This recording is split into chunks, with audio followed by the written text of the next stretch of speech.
Chers élèves, bonjour, ravi de vous retrouver dans cette nouvelle vidéo dans laquelle nous allons voir le lexique de théâtre. Bon, l'objectif de cette vidéo est d'identifier le vocabulaire relatif au théâtre.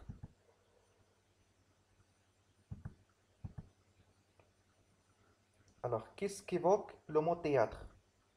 D'abord, le théâtre, qu'est-ce que c'est? Théâtre, ça peut vouloir dire bâtiment, édifice, c'est-à-dire lieu destiné à la représentation. Exemple, théâtre Mohamed V à Rabat. C'est le lieu, c'est la construction, c'est le lieu où qui est équipé où on joue, on représente des pièces, on représente des rôles. Théâtre, ça peut vouloir dire aussi art dramatique, c'est le fait de jouer des rôles sur scène. Ça peut vouloir dire aussi genre littéraire, c'est ensemble d'ouvrages qui s'inscrivent dans ce genre. Par exemple, le bourgeois gentilhomme de Molière, l'avare de Molière, Antigone de John Anouilh ou bien Hernani de Victor Hugo.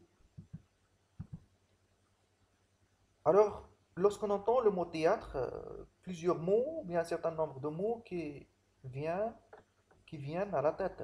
Par exemple, réplique, aparté, redoux, dialogue, comédien, acte, monologue, quiproquo, scène, décor, spectateur, tirade, dramaturge, coulisse, éclairage.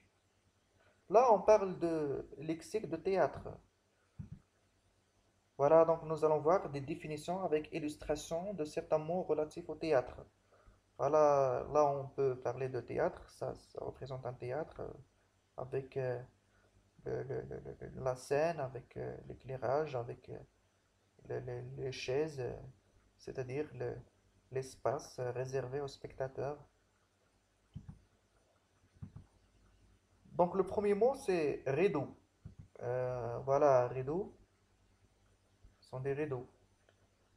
Normalement, les rideaux euh, sont fermés avant le commencement de la pièce de théâtre. Et puis, quand il y a trois coups, qu'on entend trois coups qui signalent ou bien qui annoncent le commencement d'une pièce de théâtre, le rideau se, se lève. Voilà, donc là, c'est rideau. Il y a aussi spectateur. Spectateur, voilà, spectateur ou bien public. Donc les publics qui regardent une pièce de théâtre, qui regardent les acteurs jouer sur scène.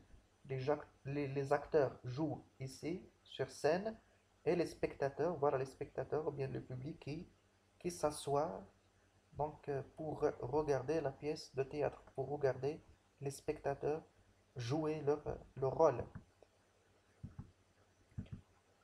Il y a aussi dialogue, donc dans une pièce de théâtre, on entend le mot dialogue. Dialogue, qu'est-ce que c'est? Le dialogue, c'est communication entre une ou plusieurs personnes, c'est-à-dire soit une personne avec une autre, soit une personne avec plusieurs personnes sur scène. Il s'agit d'un échange de paroles entre les personnes, une pièce de théâtre, de paroles entre des personnages d'une pièce de théâtre. C'est-à-dire c'est une discussion, c'est échange, c'est le fait de parler, de discuter sur scène. Donc, c'est le fait de jouer. Bien sûr, la pièce de théâtre, c'est pas seulement parole, mais aussi des gestes. Et lorsqu'il s'agit de paroles, on peut parler de dialogue, c'est-à-dire chaque personne parle, chaque personne prononce sa réplique. Il y a aussi monologue. Monologue, c'est lorsqu'il y a un seul personnage sur scène et euh, lorsqu'il s'adresse à lui-même. Donc le monologue, c'est une longue réplique d'un personnage dans laquelle il s'adresse à lui-même. Il parle à lui-même. Il ne parle pas à un autre personnage, mais il parle à lui-même. Réplique.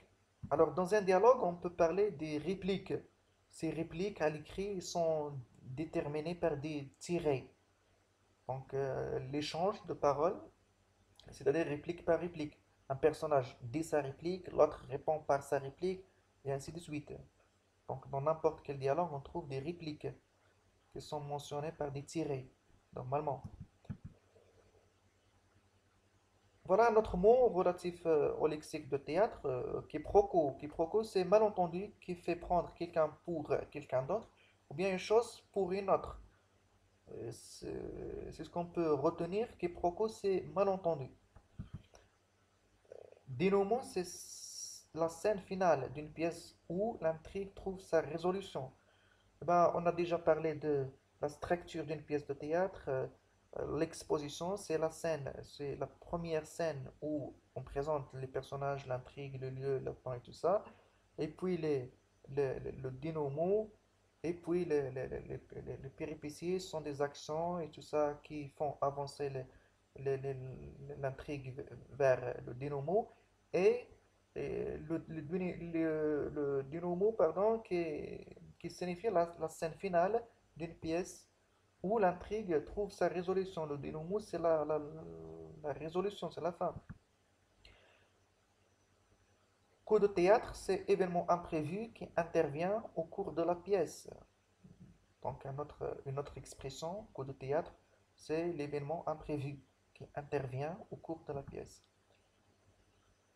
Coulisses, coulisses c'est un endroit, on parle de coulisses, les coulisses sont la partie de la scène cachée aux spectateurs. Les comédiens y attendent leur entrée en scène. C'est-à-dire c'est un endroit derrière la scène dans laquelle les acteurs euh, attendent leur rôle ou bien leur entrée. Normalement, sur scène, on trouve deux personnages, trois personnages jouent, mais les autres personnages attendent euh, dans les coulisses, derrière la scène. Voilà aussi tirade. La tirade, c'est un long discours ininterrompu d'un personnage, une longue réplique dite par un personnage. Donc la tirade, c'est une réplique, mais elle est longue.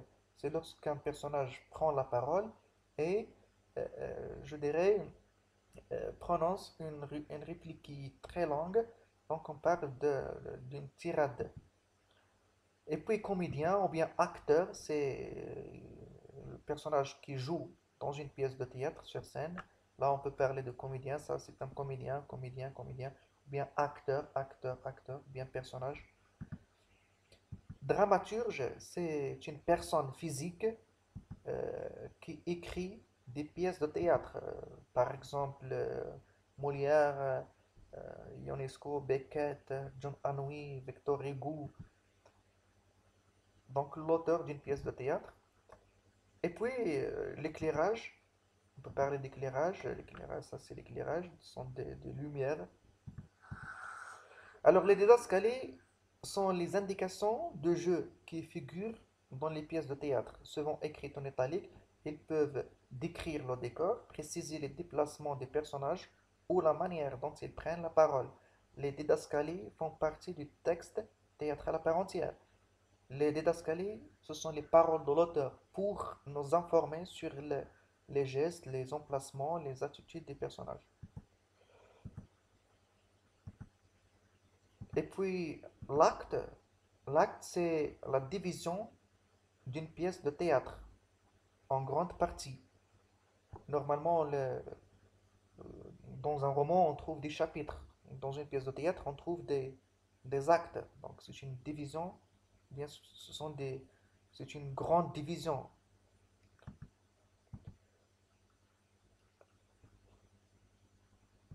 La scène, c'est la subdivision d'un acte ou parfois même d'une pièce. Parfois, elle est déterminée par l'entrée et ou la sortie des acteurs. Normalement, la pièce de théâtre est divisée en actes et les actes eux-mêmes sont divisés en scènes.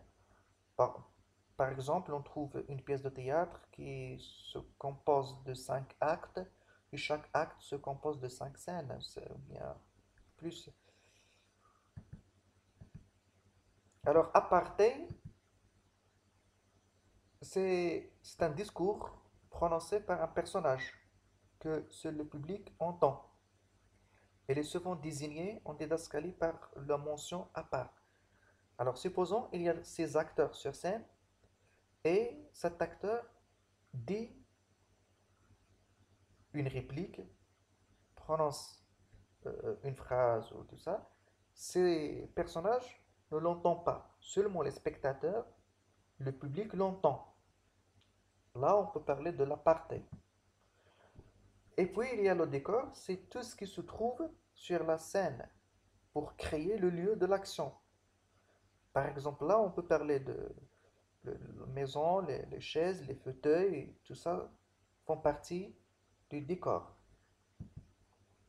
Voilà, c'est la fin de cette vidéo. J'espère que vous a plu et je vous remercie de l'avoir suivi. À bientôt.